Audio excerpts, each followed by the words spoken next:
mas já vamos vendo aqui, em frente ao palanque de honra, um momento que é sempre marcante e emocionante. Cultura racional do Brasil para o mundo.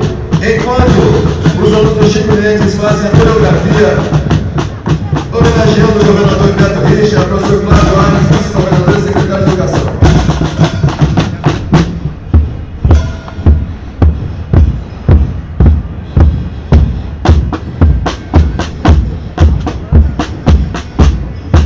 O mais espetacular é que não houve um ensaio propriamente, e mesmo assim, quem vem na sequência faz a marcação, aguarda, para que possam as escolas fazer também a sua coreografia e apresentar o seu talento e criatividade aqui ao governador Beto Richa e às autoridades que o acompanham. Governador, nós temos aqui a passagem desse momento que vem trazendo um banco, vem trazendo a paz, vem trazendo muita emoção.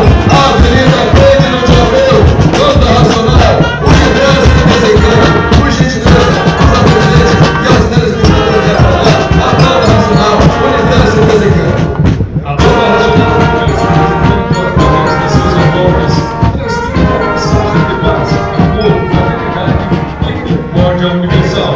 Tem caráter beneficente e cultural e colabora com as suas apresentações em eventos sociais, em órgãos e entidades públicas, particulares, assistenciais, devolvendo o civismo racional que é fazer o bem a toda a sociedade.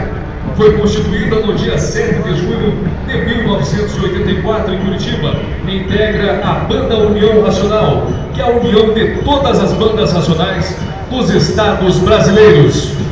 É a Banda Racional trazendo o branco para a Avenida Cândido de Abreu. É uma presença tradicional, é um momento marcante e emocionante. E eu convido as senhoras e os senhores, acompanhando o nosso governador Beto Richa e autoridades, convido os amigos telespectadores a acompanharem esta querida agremiação musical da Banda Racional.